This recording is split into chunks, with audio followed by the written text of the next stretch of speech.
a servant life. அதாவது ஒரு பணிவிடையின் ஆவி. நீ நிறைய பேருக்கு அந்த பணிவிடையின் ஆவி இல்லை. கொஞ்ச நாள் அவர்கள் ஊழியத்தில் இருக்கிறார்கள், அவர்கள் திருச்சபையில் இருக்கிறார்கள், அவர்கள் தான் எல்லாம் என்று சொல்லும் போது they think they are the superior. ஒரு மெய்ப்பனை விட அவர்கள் தங்களை மேலாய் காட்டிக் கொள்ளுகிறார்கள். இது தவறான ஒன்று. Always be a servant. இதைத்தான் ரட்சகன் வாழ்க்கையில பார்க்கிறோம். அவர் ஆண்டவரும் எஜமானாகிய நானே உங்கள் கால்களை கழுவினது உண்டானால் நீங்களும் ஒருவருக்கு ஒருவர் கால்களை கழுவ கடவீர்கள். அவர் கற்றுக் கொடுத்திருக்கிறார். Servant life. இன்னைக்கு நிறைய பேருக்கு, அதாவது நான் பலரை பார்த்திருக்கிறேன், வளர்ந்த போதகர்கள் ஒரு பிரைஸ் அலாட் சொன்ன திருப்பி கூட சொல்றது இல்லை. அதை நானே சந்தித்திருக்கிறேன். மிகுந்த துக்கம். அப்படி ஒன்றும் அவர்கள் பிறப்பாலே பெரிய ஆட்கள் இல்லை. ஒரு ஊழியன் பிரைஸ் அலாட் சொல்றாருன்னா திருப்பி சொல்வதற்கு கூட அவர்களுக்கு மனம் இல்லை. அந்த அளவுக்கு அவர்கள் ரொம்ப உயர்ந்த ஸ்தானத்தில் இருக்கிறார்கள் என்ற ஒரு நினைப்பு இல்லை. உயரங்கள் நிரந்தரம் அல்ல, ஆழம்தான் நிரந்தரம். உயரங்கள் தற்காலிகமானது, ஆனால் ஆழம் நிரந்தரமானது. இன்னைக்கு எத்தனையோ பேர் அரசியலை பார்த்தோமே, இவ்வளவு உயரத்தில் இருந்தவங்க எல்லாம் இன்னைக்கு ஒண்ணு இல்லாம போயிட்டாங்க. விளம்பரங்களே இல்லை, அவர்கள் எங்க இருக்கிறான்னு தெரியவே இல்லை. அதே போல திரைப்பட துறையிலே எவ்வளவு உயரத்தில் இருந்தார்கள், இன்னைக்கு அவர்கள் எங்க இருக்கிறார்கள் தெரியவில்லை.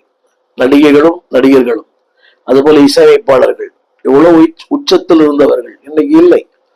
அதே போல எல்லா துறைகளிலும், அரசியல், இசைத்துறை, திரைப்படத்துறை, எல்லா துறைகள், ஆன்மீக துறையில கூட இதே கிறிஸ்தவ ஊழியத்துல எவ்வளவு ஊழியர்கள் மிக பிரபலமா இருந்தார்கள்.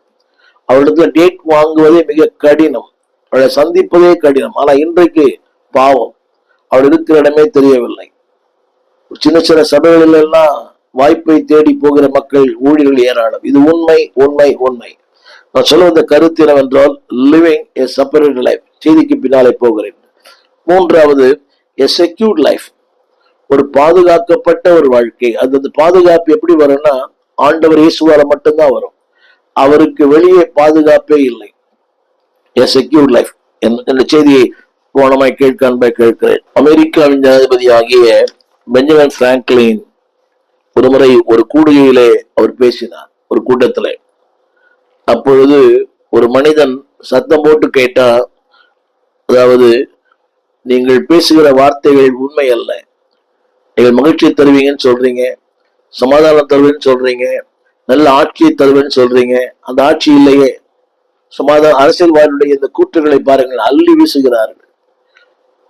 10 லட்சம் பேருக்கு வேலை, வீடுகள் தோறும் உங்களுக்கு கேஸ் சிலிண்டர், அதை விட்டால் ஏதோ ஒன்று மாதம் 5000 முதியோர் பென்ஷன் அள்ளி விடுகிறார்கள்.